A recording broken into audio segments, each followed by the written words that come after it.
I think this is a good conversation.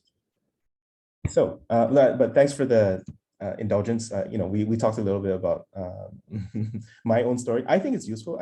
Obviously, it's very live. I think it's probably interesting because of the conversation story.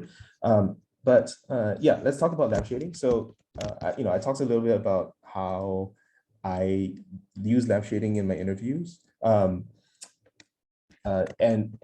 so Nilofer, what is your, if I asked you to summarize what lampshading is in your own words, what would you say? Basically, it is showing people that you're aware of what you don't know and what you're working on. That is what I feel. So you said showing, but showing is the means to an end. I would say it's not just about showing, it's about using your lack of knowledge to do something. Okay. It's almost like, so I said like ability to influence to do what you need. Not showing. Showing is just like, okay, I'm just going to show and hope that something happens, right? But it's a real skill to use it, to do something, to use your lack of something to do something. Okay. So that's something. One of the stories that I always tell when it comes to this is me in my first software engineering job, when my boss asked me if I knew TypeScript, and I said that I did not. And it took me a while to say I did not know TypeScript. But let me see if I, yeah. So this is the story of the new job. And I had two other experienced devs that were hired alongside of me. And they were like, yeah, of course we have used TypeScript. So I had some peer pressure to try to step up. And everyone said that they knew TypeScript. And then they were all kind of like focusing on me. It took me a while. I actually hesitated. I thought about lying. I thought about saying like, okay, I'll say I know TypeScript because I want to look good for my new job, and I want to have earned the respect. But I think that this kind of lie is a really stupid lie, because it'll take 2 seconds for them to find out that's not true, right? And you look good short term, but then you look terrible the rest of the time that you work with them, right? So it's much better to just be truthful and use that truth and say like, I don't know TypeScript, but I can learn on the job. And it's what's great was that I was in a supportive environment where they did have that. Sometimes you're in an environment where it is actually quite toxic, and they say like, oh, if you don't know something important, then they'll be like, maybe we should not have hired you or something, or they just judge you in some way that like lasts the rest of your job. And I think that does happen, especially if you're one of the minorities in tech. I think that's something you should be cognizant of. And sometimes sometimes you have to really judge the situation. Sometimes you have to really assess who you're working for. And if you're not being put in a supportive environment, you need to change the environment. But most of the time, if they're like decent human beings, they will support you.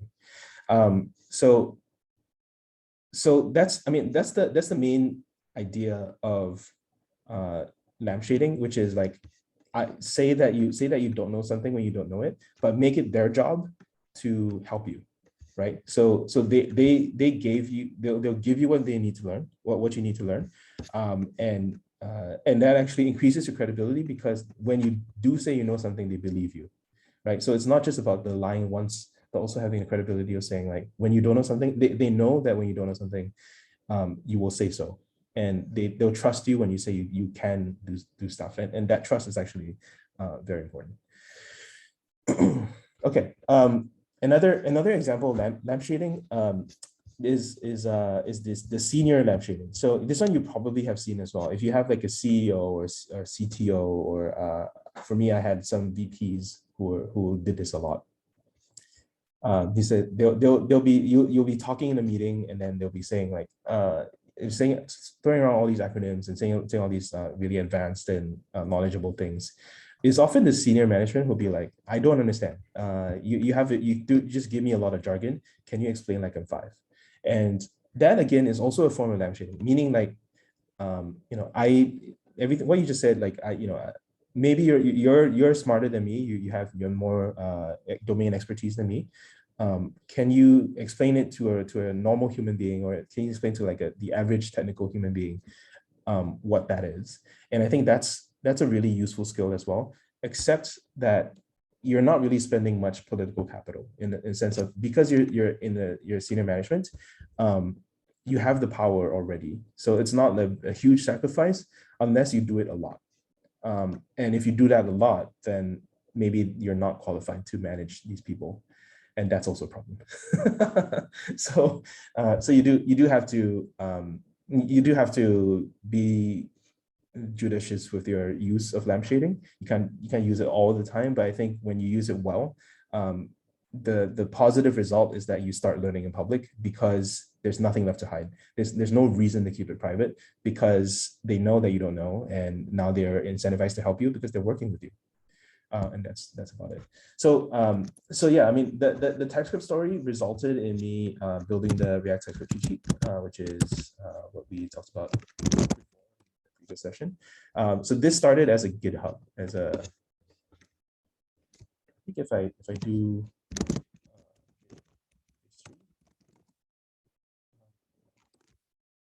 I wonder if I can do that. What am I talking about? There we go. So if you replace the repo with git history, github.git,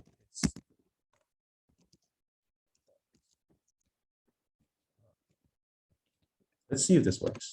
I don't think it works. Yeah, it doesn't work. Okay, because I need to do this. I need to give them the README name. Okay, so I just want to show you what the README looks like all the way back in time. GitHub. Let's hope this works. If it doesn't work, I'm going to give up.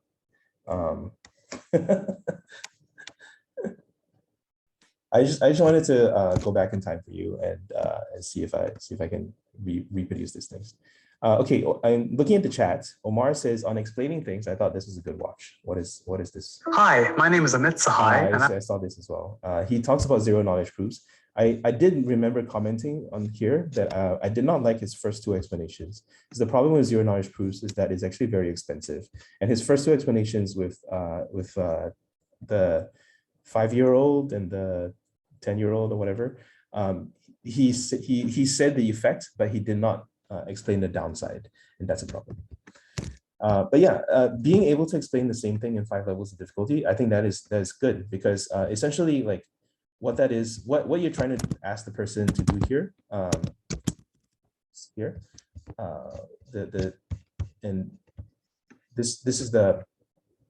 this is often the case. There's a lot of bullshit in tech, and when you are lampshading, you're invoking this understanding that if you cannot explain it simply, you don't understand it well enough. So this guy really understands his topic and can explain his subject matter in 5 levels of difficulty, which I think is a demonstration of true mastery in your field. So hopefully you can do that. But obviously, this is a little bit scripted, right? Like, it's not like he's sitting down and coming up with this on the spot. Like, he probably prepared 5 levels of difficulty. But you can probably do 2 levels and be fine. So it's worth it to try to go through this exercise. And in fact, when I talk about interviewing for developer advocates, I always talk about, like, okay, explain the company or your technology from one point of view, and then when you're done, good, thank you for the explanation. Now do it again from a completely different point of view for a different audience, and then you specify that audience. And now you have to shift your perspective and think and put yourself in the shoes of other people, and really try to pitch the company or pitch the technology based on where they're coming from. I think that's a very useful skill, because there's a lot of different people. Okay, let's see if I can go through this history. Okay, this load is a little bit long, and this is a very, very long history. So I'm not sure this is going to help. Actually, I think I can just do this.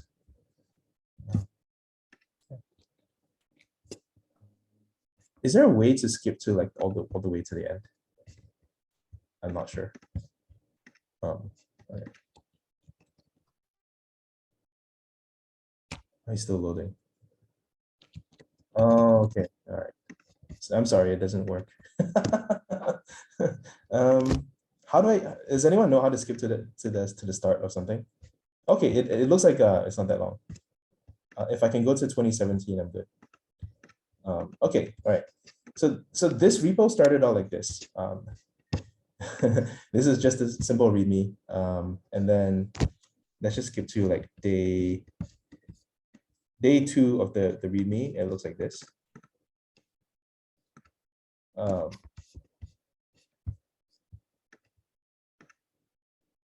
Here. So this is where this is me starting to learn TypeScript. And I started putting down all the resources. I said, okay, I'm not going to teach you React. I'm not going to teach you some TypeScript types. I assume that you've read the docs. Okay, now here's all the things that I copy and paste for myself. Here's where last time we used to call it stateless functional components. And here's the syntax of how props are done. Like I literally had to go through and learn all of these really basic things because it was such unfamiliar syntax. And I was very worried that I did not get it. And I kept messing up, like, okay, is the type here? Like, where do I put this? Like, how come it's indented like this? Like, it was just so alien to me.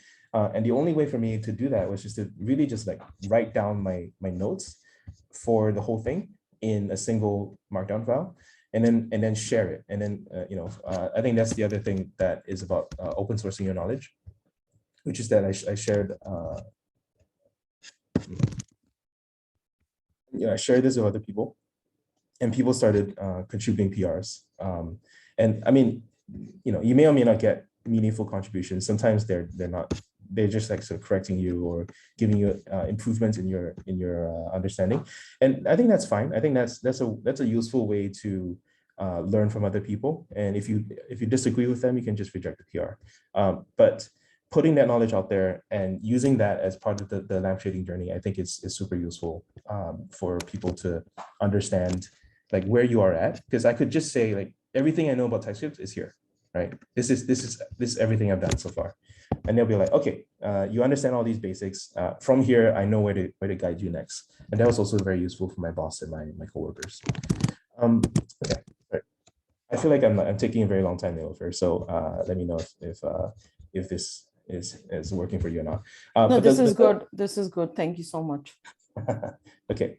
The stupid question safe harbor is a very nice concept for me because I also use this a lot, which is like, hey, I'm going to ask a stupid question, meaning like, when you don't feel safe, by the way, this is another format of lampshading, which is the final battle in 8 Mile.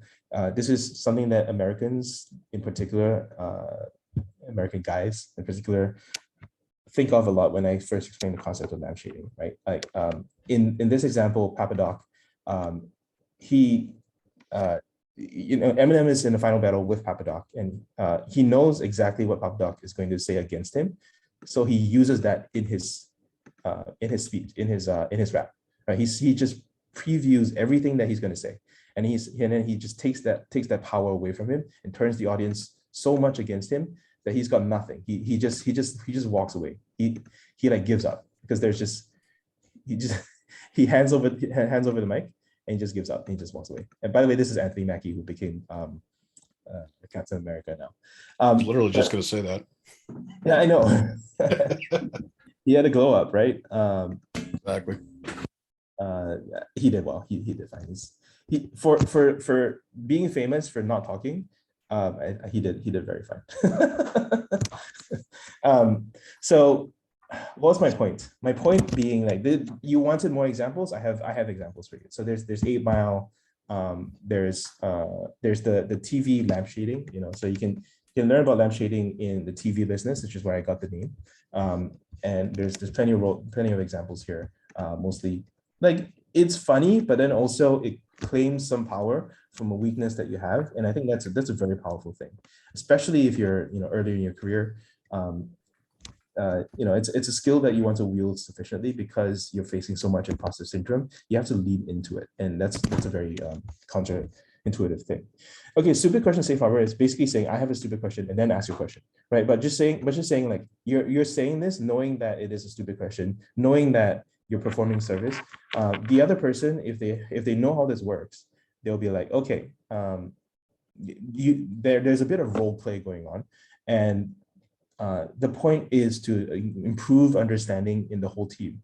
And sometimes you're doing the stupid question as a service. In other words, you have this question, but you're the only one brave enough to actually ask it, but maybe other people are thinking about the same thing as well. So when you say things like, I have a stupid question, that is often the process that you want to invoke. Sometimes this is, I think in most workplaces that I've been, this is a culturally accepted thing. But depending on where you work, maybe they don't understand this. So you have to explain, okay, guys, we're going to have this policy of stupid question safe harbor. When someone says, I have a stupid question, you have to do not take it against them that they're actually stupid. They're role playing stupid. And that's often because people have questions, but nobody has the time or the guts to ask this question. And then finally, like sometimes these stupid questions have very interesting answers. They actually reveal something that fundamental that you're not aligned on, that you really should get on the same page on before you proceed to whatever you're trying to do. So the stupid question safe harbor is actually very, very useful, particularly in a group scenario. So I'll mention that. Okay, advanced lampshading. So, and more examples. So You Don't Know JS is a very, very famous book of JavaScript, teaching JavaScript. Actually open source. And there's a whole series, right? Yeah, it's a whole series. It's actually, I mean, it's one book and he published each chapter as his own book. So I don't know if you can call it, whatever. But the title, You Don't Know JS, is people actually get a bit offended by this title because it's like, what the hell you mean you don't know JS in the title of your book? But no, what happened was this guy interviewed at a company and he got rejected. And the reason for rejection was they told him, you don't know JS. And then he was like, oh, fuck you, I don't know JS. I'll go and prove that I know JS, right? Like, so he took that insult and he turned it into his brand, his source, right? So now nobody can say he doesn't know JS. They wrote a whole book, right? And he wrote one of the most popular, like 150,000 stars. He one of the most popular books about JavaScript. And he spent the next 15 years telling people about this story because it's a great story, right? So yeah, it's insulting in the moment, but if you take that weakness and you just go, okay, I'll roll with it and then actually show you how wrong you are. I think that's a really powerful lampshading. So I told you about my TypeScript cheat sheet. I also doing my talk as well. Okay. When you're speaking, when you're doing a live talk, so let's see if I do this. Okay. We're gonna have state. All right. So this is me at JSConf. I'm live coding the entire time. So maybe I've got like 4 minutes of presentations. I got 4 minutes of slides. The rest is me live coding, right? In front of about 8,000 people. My fingers are cold. I did not sleep the night before. I got the demo working maybe like 1 a.m. that day.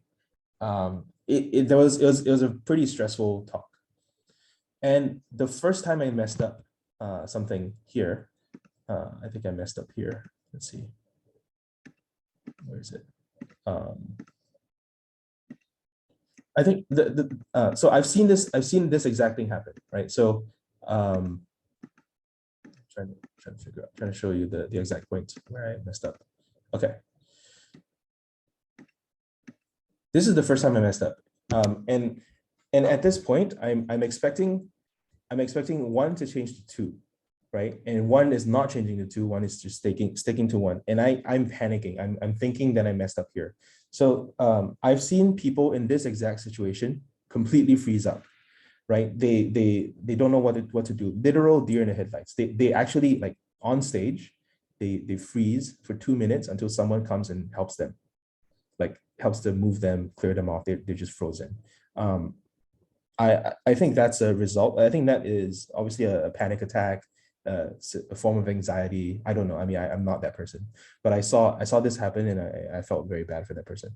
But I think it's something that you can practice by being able to say, like, okay, even when I'm facing something, I can talk through it. I can tell people I was expecting X, but Y is happening, and can you help me figure it out? And that's what I did on stage. Unfortunately, someone was following along my code and helped me figure out that, like, oh yeah, I forgot to do count +1 here. That's why the +1 wasn't happening. But that one moment, that 1 minute that I spent looking for my bug live on stage, that was a very, very stressful moment, but I lampshaded it. In other words, I was saying what I thought was expecting, and I was helping the audience follow along with my mistake. And I think that's a skill that you can practice, even live streaming, even when you're doing a coding interview and you're saying like, okay, I thought this was the case, but it's not the case. And you can help the interviewer talk through your mental state, even if you're panicking inside internally. I think that is a really useful form of action, and I think it's useful. So it's not just about public speaking; it's also about interviews for code as well. Okay, and then final example of lampshading, I love this one, is she's not fit. She's on the heavier side. And she knows that she's about to be fat shamed on the internet, which happens a lot. She's a mom, she's a teacher, and she's always wanted to be a gymnast when she was 14 years old. And she practiced and practiced, and now she can do this flip.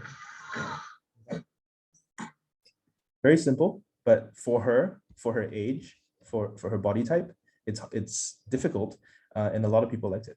I think lampshading means that you take away everything that people are going to say about you, and you get people bought in on the thing that you want to do. Right? So that's lampshading, and then you get the moral support. Excuse me, I'd like to make a comment. Yeah. About lampshading. You said one great advantage is to increase your trust. Your colleagues will know when you say something you know.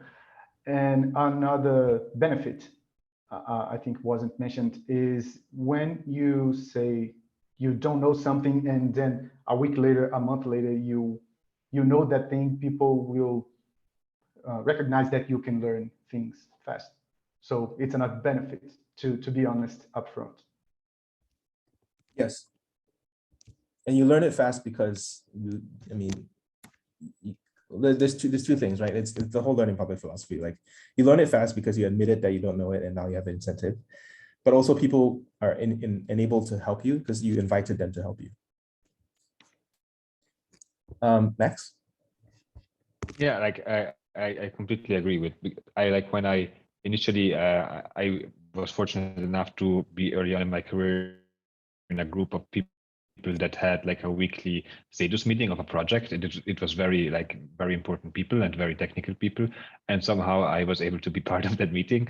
And what I noticed that most people didn't ask a question most of the time, so I didn't understand anything. So in the end, like, somebody just encouraged me to speak up more, and then I was always like, but why are we doing this like this? I don't understand. And then usually like the discussion started from there for everyone else, right? So like everyone was kind of more contributing to the discussion because, like, you just asked, like, I don't understand why we're doing it this way. Can somebody please just explain it to me? And then from there, like, it was really, I think it was beneficial for the call that we were in, but definitely beneficial for me because, like, the moment I spoke up, kind of, people also got aware of me in some sense, right? So like, yeah, well done. Nice, nice example. Thanks, Max. Chad? Yeah, so I just kind of wanted to ask like a quick question. Like, you kind of talked about I guess it doesn't necessarily matter the kind of the situation that you're in the terms of socially, but I was kind of, I guess you bringing up the discussion. So like my thought process was to kind of leverage something like this along with like some of the previous things that we talked about like a couple of weeks back, like about kind of not learning something new, focusing on the new. And so I kind of wanted to do like something like maybe like a Twitter space or I guess a Zoom call or something, where it's just about kind of trying to learn about new stuff, but necessarily like it's more like asking the question, I really don't know what's going on. Would you mind kind of having the conversation with me? Like, I guess I just wanted to kind of, in terms of this conversation, like how would you kind of do that? Or is that even like a good avenue? You know, like in essence, putting yourself as, hey, I'm the person who I don't know. You may potentially know more than me. Would you like having that conversation? Sorry, I was muted. So chat, like, okay, there's a few things I need to say here. So first of all, if you're asking me if you know if I'll join you in a Twitter conversation, yes, feel free to schedule something and then I'll join. I happily join anything that you guys you know want to do on Twitter. I think it would help you to get your you know following started because you know the people who follow me will see that I'm in a Twitter space with you, and then you know I think it's a really nice way. But I'll tell you that I personally don't like Twitter Spaces, which is why you don't see me organize any of them. Partially because it's very performative. It's kind of like you know you're trying to show yourself off to an audience or something like that, and then you're constantly checking the like who wants to speak, like who's muted, who's just unmuted themselves. It's very disruptive to actually just talking.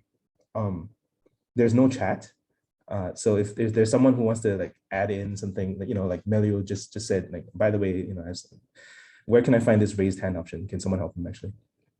And if there's no chat, there's no signal, like, hey, I want the next topic, you know. So there's a lot of things that are missing in Twitter Spaces, but the one thing that is good is that anyone can join and ask questions. I think that is very nice. So yes, I think Twitter Spaces is a really good medium for getting started, but don't expect very focused conversation. I think it's a place for people to give sound bites of what they know, and that's it. Melio? Sorry, I was just testing people, Okay. guiding how to find the raised hand. Yeah. Thanks everyone for that help. That's super useful. Yeah, Zoom is not the most intuitive thing, but everyone has Zoom, so that's what I use. Okay, we did want to talk about, so we started off with a very long digression on compensation, on lampshading. You know, the two topics that were focused for this week are specialize in the new and open source your knowledge.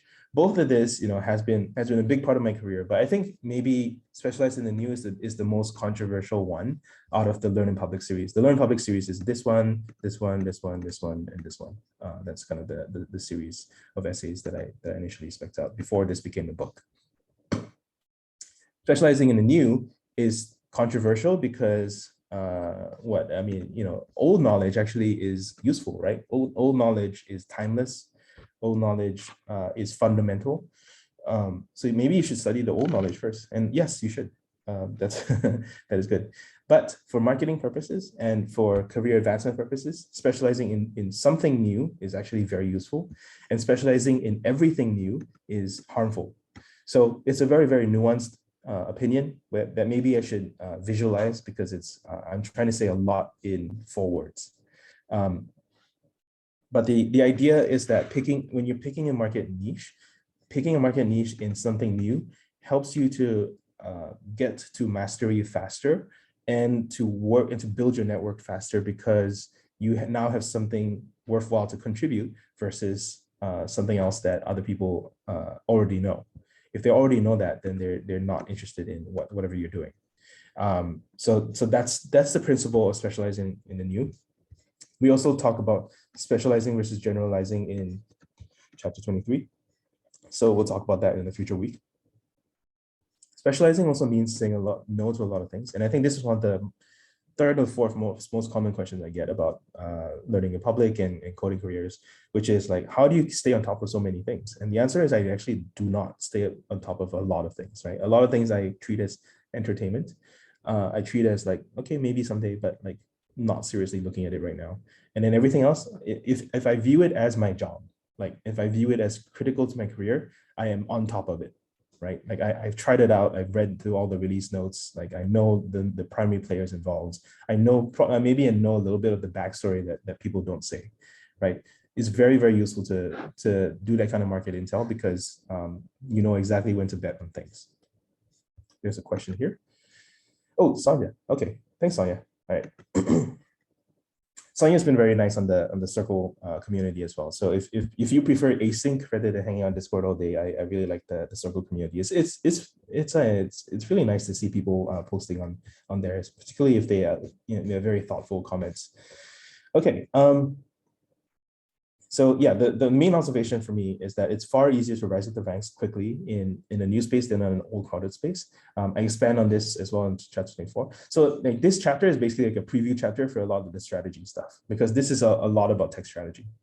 Max, you had a question. Yeah, I was wondering, because you're saying specialize in the new, right?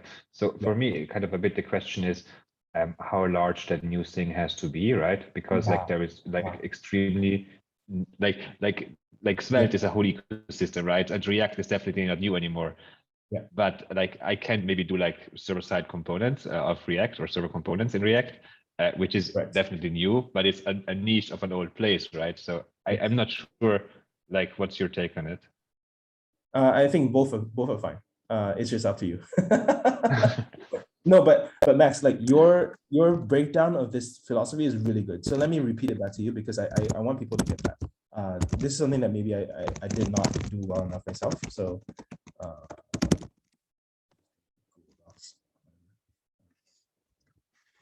where's the new button? Okay. Special. So you said two things. You said first you have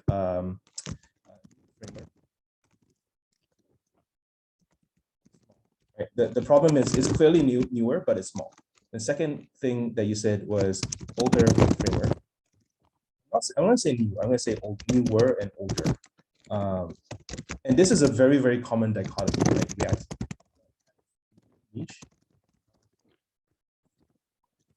So it's a question of like, which of these are new, right? Which of these are worth specializing in? My answer would be both are good choices. What you don't want to do is something that is like less than 1 year old, maybe, so maybe we'll call this like too new, right? 1 year old.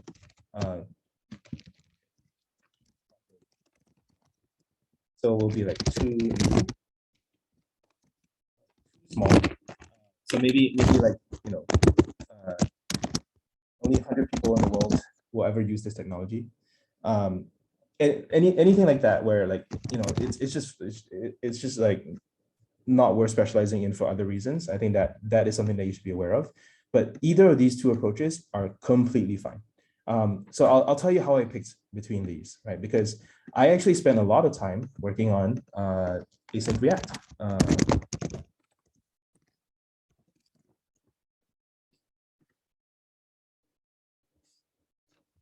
Okay, I used to do this. So this is 4 years ago, and I built a demo, but more importantly, I built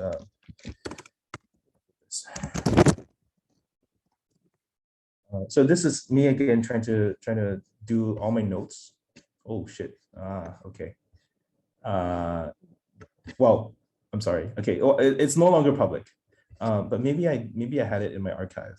Let's see the archive. Is it the one where you implement React concurrently? No, this is not even implementing it. This is me spending 2 years learning about concurrent React before doing that talk. Ah, okay. So so I wrote down all my notes, right? These are all the notes from all the public statements from the React core team, and organize them in terms of categories, right? So that other people who are trying to learn the same thing can just kind of come to my notes and catch up. That's one form of useful knowledge. And the second form of useful knowledge is reshaping all those things and writing the first community documentation of concurrent React. So I was the first person to ever write about, for example, the React Roots API. I'll show you where we're like, now this is the standard where it's like sort of React on create root or whatever. And some of these are now outdated, and that's fine, right? But the point is, like, me going through this exercise of like creating the documentation that I wanted to see helps me really learn it. And I think that was me dabbling in this format, maybe 3-4 years ago. problem that I found with this was that, first of all, it was taking them forever to ship. So when it's so new that like, they started promising this in 2018. And if you think that it will take them 1 to 2 years to ship, then it would have shipped in 2020. And that would have been good for your career, because then you coming out as the expert for this thing would have been very timely, because you spent 2 years more than anyone else doing this. The problem is they actually took 2 more years to do that. They're only shipping it now in 2022 with a release candidate. So probably they'll ship mid this year or end of the year. And like, yeah, I mean, that then you're like, is your career going to be dependent on that? Is your career going to stall on that? There's a problem with investing in something that you don't control, right? Like, because it's totally within their rights to delay it for whatever reason. Personal, like, I think there's some personnel issues, but then also there was a lot of leadership churn, and then finally there was some technical differences that between where they first started, which was async React, and now where they are now, which is concurrent React. And then finally, I think the reason to bet on a smaller framework for me as well, because I started Svelte Society in 2019. The reason to do that is actually because I was very secure in my old knowledge, right? In React, I understood that I could probably get a job in React anytime I wanted. So it's actually a lot less risky to bet on a new thing because I had no downside. And maybe the upside is this Svelte, becomes the new hot thing, which like it's become a bit more popular, but it's still nothing like React. And like maybe you have to invest in something like this way ahead in advance before it becomes the new hot thing. But for me, it was just more an intellectual exercise. It made me happy. Like fundamentally, the technology just made me feel more productive. So I bet on that instead. In terms of like, so takeaway, just say X or Y. How do you choose between these two? Like, it's very much like, do you like this more than that? Do you like this? Let's just take away all the specifics. Do you like Z, the new thing, more than X, whatever, right? Like, do you like? I think older framework but has new niche is actually very, very good. And let me give you more examples of older framework that has new niche, right? So let's say Rails. I think Rails 7, right? Rails 7 is like the new one. So even the new version, like Rails 7 is almost a complete rewrite of Rails. If you specialize in Rails 7, then you have actually a leg up on some people who have more experience in Rails because they don't know the new features in Rails 7. And that's something that's also older framework but has new niche, right? And that niche can just be a new version. I think that's super fine as well. Laravel has a whole ecosystem of components. Let's see. Yeah, they have all these things, right? Some of them are newer, some of them are older, but you can just say like, okay, I'm the cashier guy. Anything doing money is really good. I'm the Spark guy. I'm the Vapor guy. Vapor is very new, very hot, and very vapory. So just like have an understanding of like what's hot, what's not, and then try to focus on the more interesting niche within that older framework. I think that has more money potential because the distribution is already there. There's a large group of people already invested in this thing, and this niche may spread very quickly to the rest of the framework. I think that's super useful. That's very common. It's a lot harder for a new framework to completely displace an old framework. That takes years, right? Whereas the niche can overtake the whole framework within months. So you want to sort of weigh those options carefully. Chad, you had a question? Yeah, so like a lot of the examples you gave were like very concrete examples. React is a thing that exists, right? You can use it right now. Would you take the same mentality to like concepts? Is concepts even something worth thinking about with this kind of framework? The problem with concepts is no one hires you for a concept. So I think yes, in your personal intellectual pursuits, but no in terms of for career marketing. Oh, so do you mind if I ask a follow-up question then? Yeah, of course. So then do you think that at the very least for now, like when you're younger in your career, you always kind of focus on on the tools that exist, like focus Yeah. on the concrete things. Yeah. I would say like if you're more adventurous or more secure in your career, then focusing on concepts can be a comparative advantage, because that will lead you to start building things. You will build what's missing in like, I want to express this concept in the world and it doesn't exist yet. So like what's an example of this? RxJS. So Rx Info.net, or it was Eric Meyer basically saying like, I want a language for asynchronous programming and it doesn't exist. And so he invented it. And then, for example, Ben Lesh, who's working on RxJS, translated that from the C# universe to JavaScript. And now he just owns this. Got adopted by TypeScript. It's one of the biggest libraries in JavaScript. And it's a whole language. So he focused on concepts first. This one is not about like, I think there's a technology that I can bet on. This one is this technology doesn't exist, and I really think that this concept should be more popular for everybody. So I'm going to build this library and then I'm going to make it popular, because this concept is the right concept for solving problems. So it's a high stakes bet, but obviously it will pay off if you're the one who created the technology. Okay, thank you so much. Yeah, thank you. I love these questions, by the way. It makes it more interactive, and that's why we do this live. I think that's why I hope the value, the bulk of the value is just in the ability to ask questions anytime. Okay, so yeah, we're out of time. There's a lot more that we have not covered in this. I'll say, follow up on these questions on these topics yourself. I'll say I'm very keen on the Laver's law, because I think there's something that is very common behavior in tech, which is to really glorify old code. To like, look at this PHP code from like 2000, like it's so perfect. It's like, how come, where have we gone wrong? And then go like, this API from last year is so clunky, it's so not clean, whatever. And then someone who's proposing something new, oh, it looks terrible. Who would ever use this? I think there's very much a fashion in code, and this is and Laver's law is actually from the fashion industry.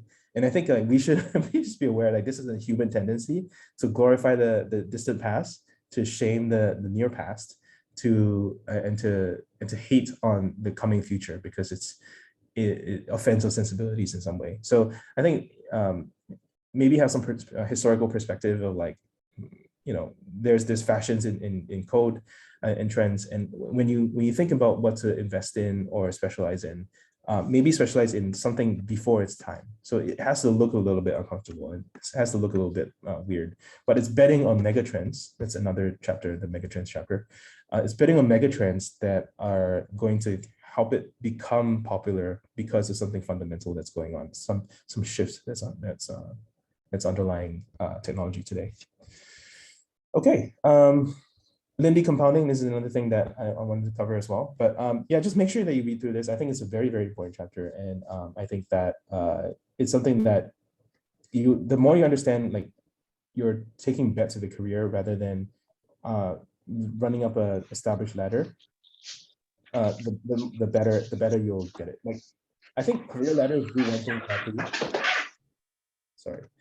Career ladders do one thing bad for you, which is they give you a sense of stability in the world, when actually it may not be that stable. Actually, tech is shifting all the time, and if you happen to bet on the right thing, the right company, the right focus in the world, you can actually level up a lot more than someone who bet on a stagnant industry. And it's got nothing to do with your coding ability. You just happen to bet on the right thing. And so I'll almost argue like the whole reason I spent a whole section of the book on strategy is that people don't understand the importance of strategy to their own career. So I think this is the first time I really talked about that in the book. Okay, that's it for me. Like any questions? Just gonna throw it open. Just one quick thing. Could you actually show because I kind of want to write it down, the actual kind of quote unquote framework you came up with? Well, not you, but the framework that you were talking about earlier. I just wanted to write it down really quickly. Like, oh, RxJS? The Google Sheet. No. The Google Sheet that you were writing. Thank you. I wouldn't call this a framework. I'll put it It's better than what I have right now. I put it in the chat. It's not even worth sharing the sheet because it's so small. But yeah, I mean, if you read the chapter closely, this will basically be what it says. But maybe I need to. So part of me doing this is to go through the book with you and understand where it could be better, because it's been 2 years since I wrote the book. And then I'm going to rewrite it. I want to make it a 100-page book rather than a 500-page, and I want to make everything a bit more clear. So that's what I'm going to do for V2. User research. Thanks, Omar. That's very true. Okay. Also next week, we're going to cover SparkJoy. This is probably a fun refresher, or a fun break. And I like that because so far we've been talking very serious things, but you should also have fun in your work. You should inspire joy in others. And I think that is something that is this principle I really like. So we'll just cover chapter 14 next week, and then whatever else comes up along the way. So thanks for joining us today, and we'll continue to have discussions throughout the week, right? So part of this is like it's a flexible thing. Like we don't have to progress linearly through the whole book. Like today we just jumped straight to lampshading, totally fine, right? Like just treat it as like a jumping off point for a discussion. So tomorrow, next week's jumping off point will be SparkJoy. Kind of think about how you can spark joy in your work and how that helps you get your work get attention, and we'll start there. All right. Yeah, thanks everyone. Yeah, the meetings are at the same time US time zone. So because we had the daylight saving shift, they're actually 1 hour earlier my time. But just keep tuned on the Luma calendar because that will set you straight. I'll just yeah, but it'll be at the same time. Thanks, Michael. All right, thanks everyone. This is great. I really love the questions, and hopefully you got interesting answers too. Yeah, nice to be with you. All right. See you in Discord. Thanks, guys. Thank you. And George, yeah, George, if you want to do that, was it you, George, or Chad? If either one of you want to do that Twitter space, just DM me and then we'll set something up. To be honest with you, I wasn't actually, because I didn't want to take up any of your time, but sure, I definitely appreciate it. But thank you. Thank you so Let's do much. it. I just like, I told you what I don't like about the format, but I'm happy to support. Like, I know that I'm not the representative of the average person. Like the average person loves Twitter spaces. So, it's not for me, but whatever. I mean, I mostly, because it's just the mechanism that I have that works for me right now. So exactly, it's convenience, it's live. After you finish, there's no editing to do. Like it's great. So, all right, bye everyone.